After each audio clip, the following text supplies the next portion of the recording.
உடல் எடையை குறைக்கணுமா? பலமான இருதயம் வேண்டுமா? ஆரோக்கியமான கால்கள் வேணுமா? இரத்த கொதிப்பை தவிர்க்கணுமா? கொழுப்பை குறைக்கணுமா? சர்க்கரை நோய் வராம பாதுகாக்கணுமா? மூட்டு வலி வராத கால்கள் வேணுமா? பணத்தை சேமிக்க வேண்டுமா? மன அமைதியும் நிம்மதியும் வேணுமா? இந்த எல்லா கேள்விகளுக்குமான பதில தான் நம்ம இந்த வீடியோல பார்க்க போறோம். வாங்க வீடியோக்குள்ள போலாம்.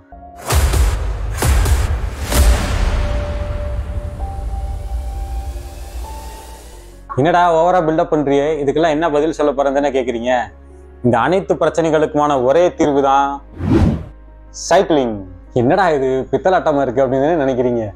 சைக்கிளிங்கோட நன்மைகளை பத்தி தெரிஞ்சுக்கிட்டா சைக்கிளிங் பண்றதுனால இவ்வளவு நன்மைகள் இருக்கா அப்படின்னு நீங்களே ஆச்சரியப்பட்டு போவீங்க. வாங்க சைக்கிளிங்கோட நன்மைகள் என்னங்கிறத ஒவ்வொன்றா பார்க்கலாம்.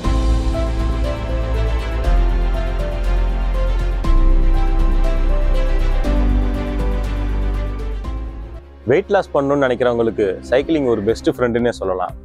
ஏன்னா 1 கிலோ வெயிட் குறைக்கணும்னா நம்ம கிட்டத்தட்ட 8000 கலோரி ஸ்பெண்ட் பண்ணணும். ஏன்னா 8000 calorie equals to 1 kg of fat. Cycling பண்ணும்போது ஆவரேஜா 1 கிலோமீட்டர் சைக்கிளிங் பண்ணீங்கன்னா கிட்டத்தட்ட 30 கலோரி வரைக்கும் நம்ம உடம்புல இருந்து கம்மியாகும். ஸோ ஒரு நாளைக்கு நீங்க 1 மணி நேரம் சைக்கிளிங் பண்ணுறீங்கன்னு வச்சுக்கோங்களேன். 1 மணி நேரத்துல சுமாரா ஒரு 20 கிலோமீட்டராவது நம்ம ஈஸியா ஓட்டலாம், 25-30 கிலோமீட்டர் கூட ஓட்டலாம். ஸோ ஆவரேஜாக பார்த்தோம்னா 600லேருந்து ஒரு 800 கலோரி வரைக்கும் ஒரு நாளில் 1 மணி நேரம் சைக்கிளிங் பண்ணுற மூலிமா நம்மளால் பர்ன் பண்ண முடியும். ஸோ ஒரு நாளைக்கு 800 கலோரினா 10 நாள் நீங்கள் கண்டினியூஸாக பண்ணிங்கனாலே உங்களால் 8000 கலோரி பர்ன் பண்ண முடியும். ஸோ 8000 கலோரி பர்ன் பண்ணிங்கன்னா உங்கள் உடம்புல இருந்து 1 கிலோ ஃபேட்டை உங்களால் கம்மி பண்ண முடியும். எடுத்த உடனே எப்படா 25 கிலோமீட்டர் ஓட்டுறதுன்னு பயந்துட வேண்டாம். நீங்கள் ஒரு நாளைக்கு ஒரு 15-20 நிமிஷம் அந்த மாதிரி கொஞ்சம் கொஞ்சமாகவே ஆரம்பிங்க. ஒரு நாளைக்கு ஒரு 5 கிலோமீட்டர் 6 கிலோமீட்டர் அப்படி ஓட்டினீங்கனாலே உங்களால் ஒரு நாளைக்கு சுமாராக ஒரு 150லேருந்து 200 கலோரி கம்மி பண்ணலாம். அப்படியே கொஞ்சம் கொஞ்சமாக ப்ராக்ரஸ் பண்ணிங்கன்னா நீங்கள் கண்டிப்பாக ஒரு 1 மாதம் 2 மாதத்துக்குள்ளே நீங்கள் அந்த 25 கிலோமீட்டருக்கிற டிஸ்டன்ஸை அச்சீவ் பண்ண ஆரம்பிச்சிடலாம். ஸோ ஸ்டார்டிங்கில் உங்களோட வெயிட் லாஸ் ப்ராக்ரஸ் கொஞ்சம் கம்மியாக இருக்கும். ஆனால் நீங்கள் எப்போ 1 ஹவருக்கு மேலே கண்டினியூஸாக சைக்கிளிங் பண்ண ஆரம்பிச்சிட்டிங்களோ அப்போ நீங்கள் கான்ஸ்டண்ட்டாக மாதத்துக்கு 1லேருந்து 2 கிலோ வரைக்கும் உங்கள் ஃபேட்டை ரொம்ப ஈஸியாக குறைக்க முடியும். நம்ம உடம்புல இருக்கிற மசில்ஸ்லேயே 70% மசில்ஸ் நம்ம இடுப்புக்கு கீழே தான் இருக்குது. ஸோ இந்த மசில்ஸ் எல்லாமே நம்ம சைக்கிளிங் பண்ணும்போது நம்ம யூஸ் பண்ணுறோம். அப்படி பண்ணுறதுனால ஒவ்வொரு தடவை சைக்கிளிங் பண்ணும்போதும் நமக்கு நிறையா எனர்ஜி ஸ்பெண்ட் பண்ண வேண்டியிருக்கும். அதனால சைக்கிளிங் பண்ணும்போது ஃபேட் லாஸ் பண்ணுறது ரொம்ப ஈஸி. சைக்கிளிங்கை one of the best non impactful எக்ஸசைஸ்ன்னு சொல்லுவாங்க. ஏன்னா நீங்கள் மற்ற ஒர்க் அவுட் பண்ணும்போது, உதாரணத்துக்கு நீங்கள் ரன்னிங் பண்ணுறீங்கன்னு வைங்களேன், ஒவ்வொரு தடவை நீங்கள் ஓடும்போதும் உங்கள் கால்கள் தரையில் படுறதுனால உங்கள் உடம்புல வந்து அதிர்வுகள் ஏற்படும். நீங்கள் கரெக்டான போஸ்டரில் ஓடலை அப்படின்னா உங்களுக்கு முட்டிகளில் அப்புறம் மற்ற ஜாயிண்ட்களில் அதிர்வுகள் ஏற்பட்டு அதனால் உடம்புல வலி வர்றதுக்கு வாய்ப்பு இருக்குது. உங்கள் பாஸ்டர் கரெக்டாக இருந்தால் அந்த மாதிரி பிரச்சனை வராது. ஆனால் பாஸ்டர் தப்பாக இருந்தால் இந்த மாதிரி ப்ராப்ளம் வர்றதுக்கு வாய்ப்பு இருக்குது. ஆனால் சைக்கிளிங் பண்ணும்போது இந்த மாதிரி எந்த பிரச்சனையும் வராது. ஏன்னா சைக்கிளிங்கில் நம்ம உடம்புகளில் எந்த அதிர்வும் ஏற்படுறதில்லை. அதனால் வயசானவங்கள்ல இருந்து, ஏற்கனவே முட்டு வலி பிரச்சனை இருக்கவங்கள்ல இருந்து எல்லா வயதினரும் எல்லாருமே வந்து சைக்கிளிங்கை ஒரு ஈஸியான எக்ஸசைஸாக பண்ண முடியும். சைக்கிளிங் பண்ணும்போது நம்மளுடைய கோர் மசில்ஸ் ஃபுல்லாக எங்கேஜ் ஆகும். கோர் மசில்ஸுங்கிறது நம்மளோட வயிறு, நம்மளுடைய முதுகு, இந்த சுற்றி இருக்கிற எல்லா மசிலும் சேர்ந்து தான் நம்ம கோர் மசில்ஸ்ன்னு சொல்லுவோம். கோர் மசில்ஸ் ஃபுல்லாக சைக்கிளிங்கில் எங்கேஜ் ஆகிறதுனால கண்டினியூஸாக சைக்கிளிங் பண்ணும்போது உங்களுக்கு 6 பேக்ஸ் வர்றது கூட வாய்ப்பு இருக்குது. நம்ம முதுகில் இருக்கிற மசில் எங்கேஜ் ஆனால் தான் நம்மளால் ப்ராப்பராக நம்மளுடைய கால்களுக்கு, நம்ம தொடைகளுக்கு பவரை டிரான்ஸ்மிட் பண்ண முடியும். நம்ம முதுகோட மசில் எங்கேஜ் ஆகிறதுனால நீங்கள் கண்டினியூஸாக சைக்கிளிங் பண்ணும்போது உங்களுடைய முதுகு ரொம்ப ஸ்ட்ராங் ஆகி முதுகு வலி பிரச்சனையிலிருந்து உங்களை தவிர்க்கிறதுக்கு சைக்கிளிங் ரொம்ப யூஸ்ஃபுல்லாக இருக்கும். நம்ம சைக்கிளிங் பண்ணும்போது நம்மளோட ஹார்ட் ரேட் சாதாரண ரேஞ்சிலிருந்து கொஞ்சம் ஹை ரேஞ்சுக்கு பம்ப் ஆகும். ஏன்னா நம்ம சைக்கிளிங் பண்ணும்போது நம்ம உடம்புல இருக்கிற நிறையா மசில்ஸ்க்கு எனர்ஜி தேவை. அவ்வளோ மசிலுக்கும் எனர்ஜி கொடுக்கறதுக்காக நம்ம ஹார்ட் வந்து அதிகமாக வேலை பார்க்க வேண்டியிருக்கும். ஸோ அப்படி வேலை பார்க்கறது தான் நம்ம ஹார்ட்டுக்கு நம்ம கொடுக்குற எக்ஸசைஸ். ஸோ அதிகப்படியான ஹார்ட் ரேட்டில் ரொம்ப நேரம், அதாவது நம்ம ஒரு 1/2 மணி நேரம் 3/4 மணி நேரத்துக்கு மேலே நம்ம சைக்கிளிங் பண்ணும்போது என்ன ஆகும்னா நம்ம ஹார்ட்டோட மசில்ஸ்க்கெல்லாம் அது ஒரு நல்ல எக்ஸசைஸ் அமையும். நம்மளுடைய ஹார்ட்டோட மசில்ஸ் எல்லாமே டியூன் ஆகிறதுனால கண்டினியூஸாக சைக்கிளிங் பண்ணுறவங்களுக்கு ஹார்ட் அட்டாக் வரக்கூடிய வாய்ப்பு 50% வரையும் குறையுமா. இதை நான் சொல்லலைங்க, பிரிட்டிஷ் மெடிக்கல் அசோசியேஷன் சொல்கிறாங்க. சைக்கிளிங் பண்ணும்போது நம்மளோட இதயம் வந்து அதிகமாக வேலை செய்யும்னு நம்ம பார்த்தோம். இதயம் அதிகமாக வேலை செய்யும்போது என்ன ஆகும்னா நம்ம உடம்புல அதிகமாக பிளட் சர்க்குலேஷன் நடக்கும். அப்படி பிளட் சர்க்குலேஷன் நடக்கும்போது அந்த அதிகமான ரத்தத்துக்கு நிறைய ஆக்சிஜனும் கொடுக்க வேண்டியிருக்கும். அப்படி ஆக்சிஜன் சேர்ந்து நம்ம மசில்ஸ்க்கு போனால் தான் நம்மளோட மசில்ஸால் ப்ராப்பராக ஃபங்க்ஷன் பண்ண முடியும். அப்படி ஆக்சிஜனை நிறையா கொடுக்கறதுக்காக நம்ம இதயத்தோட சேர்ந்து நம்ம நுரையீரலும் சைக்கிளிங் பண்ணும்போது அதிகமாக ஒர்க் பண்ண ஆரம்பிக்கும். ஸோ இப்படி நுரையீரலும் ஜாஸ்தி ஒர்க் ஆகிறதுனால இதயத்தோட சேர்ந்து நுரையீரலுக்கும் இது ஒரு நல்ல எக்ஸசைஸாக அமையுது.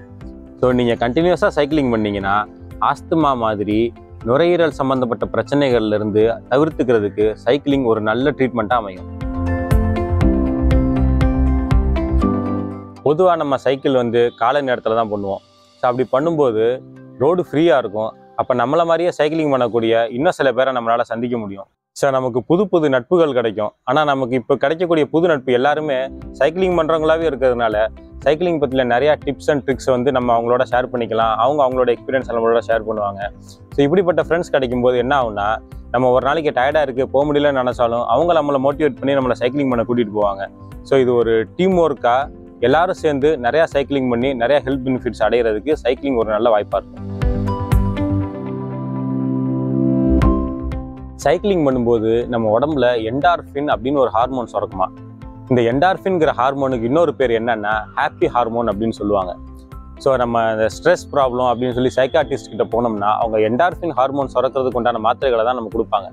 ஆனால் சைக்கிளிங் பண்ணும்போது இந்த ஹார்மோன்ஸ் நம்ம உடம்புல இயற்கையாகவே சுரக்க ஆரம்பிக்குது.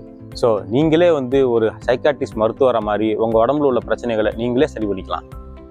சொல்ல மறந்துட்டேன், இந்த என்டார்ஃபின்ங்கிற ஹார்மோனோட சேர்த்து டொபமைன்னு இன்னொரு ஹார்மோனும் நம்ம சைக்கிளிங் பண்ணும்போது சுரக்கும்.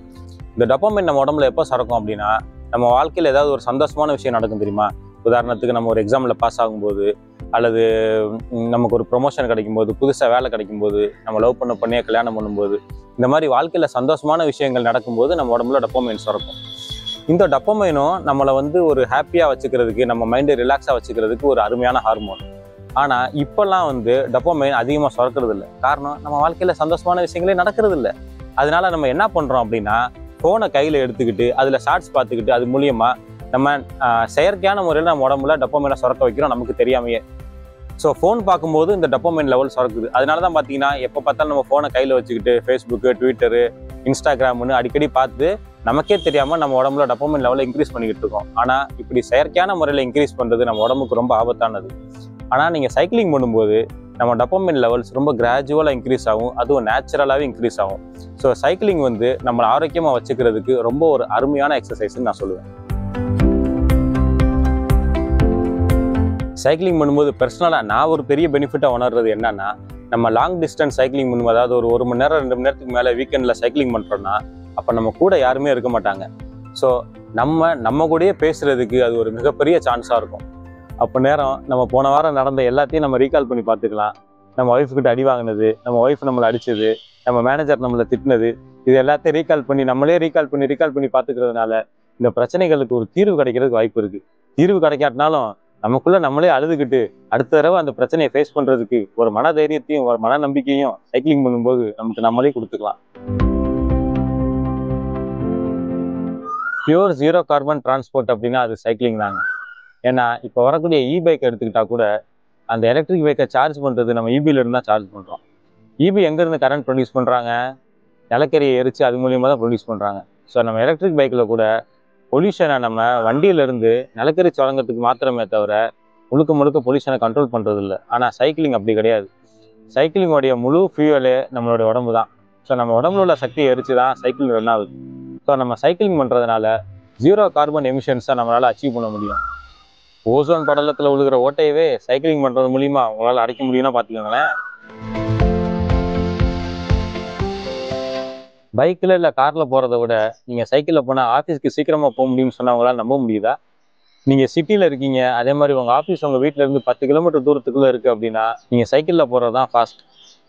ஏன்னா எப்படியும் சிட்டி லிமிட்ஸில் ஒவ்வொரு கிலோமீட்டருக்கும் 2-3 சிக்னல் இருக்கும். நீங்கள் எப்படி 2 வீலரில் போனாலும் அல்லது காரில் போனாலும் எல்லா சிக்னல்லையும் நின்று தான் போகணும். ஆனால் சைக்கிளில் போகும்போது நீங்கள் மெயின் ரோட்டில் போகணுங்கிற அவசியமே இல்லை. நீங்கள் ஷார்ட்கட் ரூட்டில் போகலாம். நீங்கள் வீட்டில் இருக்க சந்து பொந்துலையெல்லாம் போய் நீங்கள் கார்லேயோ பைக்லேயோ போகிறத விட நீங்கள் ஆஃபீஸ்க்கு சைக்கிள் மூலியமாக வேகமாகவே போய் சேர்ந்துடலாம். அதே மாதிரி உங்கள் ஆஃபீஸ் ஒரு 10 கிலோமீட்டர் தூரத்துக்குள்ளே இருக்குது அப்படின்னா சைக்கிளில் போகிறது உங்களுக்கு டைமை மட்டும் இல்லை, காசையும் நிறைய மிச்சப்படுத்தும். ஏன்னா ஒரு நாளைக்கு ஆவரேஜாக 20 கிலோமீட்டர்னு கணக்கு வச்சுக்கோங்க. நம்ம 20 கிலோமீட்டர் பைக்கில் போனோம்னா கிலோமீட்டருக்கு 3 ரூபா, ஒரு நாளைக்கு ஒரு 60 ரூபா கிட்ட செலவாகும். அதே காரில் போகிறோம் அப்படின்னா 20 கிலோமீட்டருக்கு 200 ரூபா செலவாகும். நீங்கள் சைக்கிளில் போனீங்கன்னா டெய்லி இந்த காசை மிச்சம் பண்ணலாம். நம்ம 2 வீலரில் போகிறதாவே நினச்சிக்குவோமே, ஒரு நாளைக்கு 60 ரூபானா மாசத்துக்கு கணக்கு பண்ணும்போது கிட்டத்தட்ட 2000 ரூபா. அதே வருஷத்துக்கு கணக்கு பண்ணோம்னா 25,000 ரூபா, கிட்டத்தட்ட அரை பவுன் தங்கம். ஸோ நீங்க வருஷம் பூரா ஆஃபீஸ்க்கு சைக்கிள்ல போனீங்கன்னா வருஷ கடைசியில உங்க ஒய்ஃபுக்கு அரை பவுன் தங்கத்தை கிஃப்டா கொடுக்க முடியும். யோசிங்க. நீங்க சைக்கிளிங் பண்ணி பெட்ரோல் காசை மிச்சப்படுத்துற மாதிரியே உங்க உடம்பும் ஆட்டோமேட்டிக்கா ஃபிட் ஆகுறதுனால நீங்க ஜிம்முக்கும் போக தேவையில்லை. அதனால ஜிம்முக்கு போற காசும் குறைக்கலாம். ஸோ நீங்க கிஃப்ட்டும் கொடுக்க முடியும், ஃபிட்டும் ஆக முடியும். எந்த கவர்மெண்ட் ஆட்சிக்கு வந்தாலும் வந்த உடனே பெட்ரோல் விலையை குறைப்போம்னு சொல்றாங்க. ஆனா வந்ததுக்கு அப்புறம் பெட்ரோல் விலையை கூட்டத்தான் செய்யறாங்களே தவிர கண்டிப்பா யாரும் குறைக்க போறது இல்லை. நம்மளே இப்படி ஏதாவது செஞ்சு நம்ம பெட்ரோல் காசை மிச்சப்படுத்திக்கிட்டாதான் உண்டு. கடந்த 8 வருஷமா நான் ஆஃபீஸ்க்கு சைக்கிளில் தான் போய்கிட்டு இருக்கேன். ஆஃபீஸ் போறதுக்குன்னு நான் இது வரைக்கும் பெட்ரோலுக்குன்னு ஒரு பைசா செலவு பண்ணது இல்லைங்க. ஸோ சைக்கிளோட பெனிஃபிட்ஸ் என்னென்ன அப்படிங்கிறத நம்ம இந்த வீடியோவில் பார்த்தோம். இந்த வீடியோவில் நான் சொன்னது எல்லாமே வெறும் ட்ரெய்லர் தான். மெயின் பிக்சர் இன்னும் நிறையா இருக்குது. இது எல்லாத்தையும் நம்ம அடுத்தடுத்த வீடியோவில் பார்க்கலாம். அதோட முக்கியமானது, நீங்கள் சைக்கிள் ஓட்ட ஆரம்பிச்சிங்கன்னா இந்த பெனிஃபிட்ஸ் எல்லாத்தையும் நீங்கள் ப்ராக்டிக்கலாகவே ஃபீல் பண்ண முடியும். சைக்கிளிங்கோட பெனிஃபிட்ஸ் சொன்னதெல்லாம் சரி, நீ சொன்னதை கேட்டு எங்களுக்கு ரொம்ப ஆர்வமாயிருச்சு. இப்போ நாங்கள் சைக்கிள் வாங்கினோம், எங்கே வாங்குறது, எப்படி வாங்குறது, எந்த சைக்கிள் வாங்குறது அப்படின்னு யோசிக்கிறீங்களா? ஒரு ரைடு போயிட்டு வந்து அடுத்த வீடியோவில் சொல்கிறேன்.